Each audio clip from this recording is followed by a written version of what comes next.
नमस्कार मंडळी, मी मोनिका. महाराष्ट्रीयन वारसा या यूट्यूब चॅनलमध्ये तुम्हा सगळ्यांचं अगदी मनपूर्वक स्वागत. आणि हो, तुम्ही जर हा व्हिडिओ फेसबुक पेजवर पाहत असाल तर मोनिका झुंजारराव या फेसबुक पेजला फॉलो करायला विसरू नका.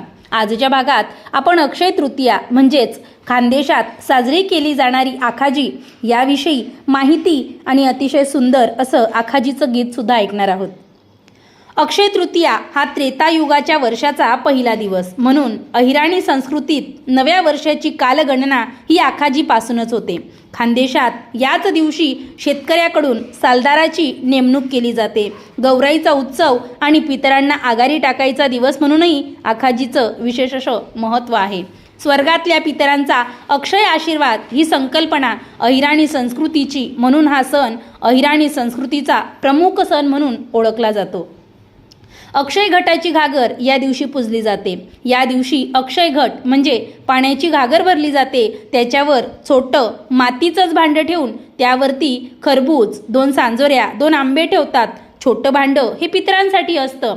सकाळी उंबरठ्याचं औक्षण करत पूर्वजांचं स्मरण केलं जातं. उंबरठ्यावर कुंकवाचं एक एक बोट उमटवत एकेका पितराचं नाव उच्चारत त्यांना आमंत्रण दिलं जातं. आखाजीच्या दिवशी पुरणाचा स्वयंपाक असतो.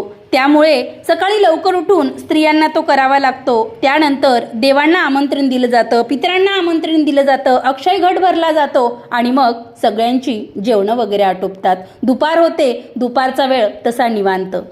सासूरवाशीण ही माहेरपणासाठी माहेरी आलेली असते आणि दारी लिंबाचं झाड असेल तर त्या लिंबाच्या झाडाला झोका हा हमखास बांधलेला असतो आणि त्यावर बसून मग ही माहेरवाशीण गाणी म्हणते. आथाणी कैरी तथाणी कैरी, कैरी झोका खायव. आथाणी कैरी तथाणी कैरी, कैरी झोका खायव. कैरी तुटणी खडक फुटना, झुई झुई पाणी वायव. कैरी तुटणी खडक फुटना, झुई झुई पाणी वायव. झुई झुई पाणी वाय तठे कसाना बजारव. झुई झुई पाणी वाय तठे कसाना बजारव. झुई झुई पाणी वाय तठे बांगड्यासना बजारव. झुई झुई पाणी वाय तठे बांगड्यासना बजारव. माय माले बांगड्या ली ठेवजो, ली ठेवजो, बंधूंना हात मादी धाडजो. माय माले बांगड्या ली ठेवजो, ली ठेवजो, बंधूंना हात मादी धाडजो. बंधू मना सोनाना, सोनाना, यले पलंग पाडू मोत्याना.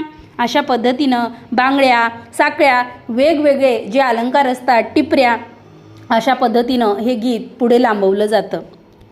आजकालच्या धकाधकीच्या जीवनात माहेरवाशिणीचे माहेर हे मागे पडल्याने झोक्यावरील गाणेसुद्धा आता कालबाह्य होत आहेत. आता फक्त उरल्यात त्या आठवणी. तरुण मुलींना हे गाणे शिकवण्यासाठी जुन्या वयस्कर महिला पुढे येत नाहीत आणि पूर्वीसारखी मजा आता या सणांमध्ये दिसून येत नाही.